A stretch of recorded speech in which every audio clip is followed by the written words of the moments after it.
জিলহজের প্রথম 10 দিনে নেকামল করলে আল্লাহ তাআলা যত খুশি হন, অন্য কোনো সময়ের আমলে আল্লাহ তাআলা এত সন্তুষ্ট হন না।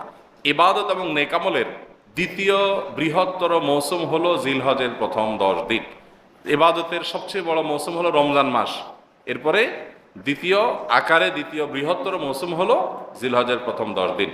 এই 10 দিনের নেকামল আল্লাহ তাআলার কাছে সবচাইতে প্রিয়। এজন্য একজন ইমানদার এই 10 দিন, জিলহজের প্রথম 10 দিন বেশি থেকে বেশি নেকামল এবং ভালো কাজ করার চেষ্টা করবেন। বিশেষভাবে কি কি কাজ করবেন?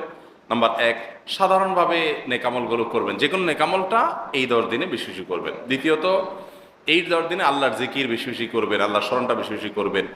তাকবীর, তাহলিল, তাহমিদ, আল্লাহু আকবার, আল্লাহু আকবার, লা ইলাহা ইল্লাল্লাহ, আল্লাহু আকবার, আল্লাহু আকবার, লিল্লাহিল হামদ বেশি বেশি করে পাঠ করবেন।